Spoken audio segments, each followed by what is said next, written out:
ఇక్కడ స్ప్రెడ్‌షీట్‌లో మనకు sales data ఉన్నది.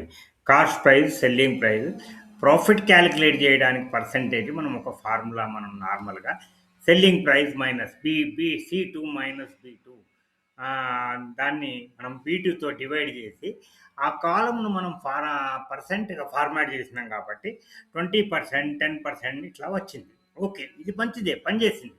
కానీ ఇలా సి2 అంటే ఏంది? బి2 అంటే ఏంది? మనకు తెలియట్లేదు కదా! సి2, బి2లు ఏమున్నాయి అక్కడ? దానికి బదులుగా మనం తెలిసేటట్టు ఫార్ములా రాసుకోవచ్చా? ఫార్ములా చూడంగానే మనకు అర్థం కావాలి. దాన్ని ఎట్లా రాయాలి? యెస్. మనం రాయవచ్చు. అడ్వాన్స్‌డ్ ఫార్ములా ఉన్నది. లెట్ అనే ఫార్ములా. ఇక్కడ నేను ఎంటర్ చేస్తా చూడండి. Is equal to let. ఇప్పుడు మనము ప్రతిదానికి ఒక పేరు పెడతాం.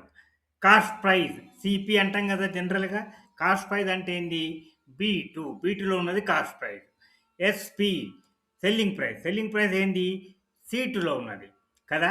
ఇప్పుడు మనకు రిజల్ట్ అంటే ప్రాఫిట్ వస్తదా? లాస్ వస్తదా? రిజల్ట్.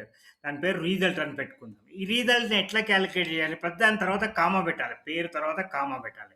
అప్పుడు ఏం చేస్తాం మనం? సెల్లింగ్ ప్రైస్ అంటే ఎస్‌పి మైనస్ కాస్ట్ ప్రైస్.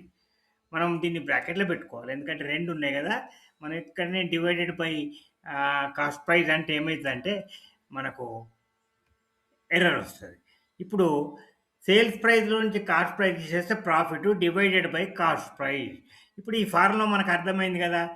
మనము రిజల్ట్ కాలిక్యులేట్ చేసినాం. ఇప్పుడు ఆ రిజల్ట్‌ని ఇక్కడ ఈ సెల్‌లో డిస్‌ప్లే చేయమని అంటే మళ్ళొక్కసారి ఆ రిజల్ట్ పేరు రాయాలి.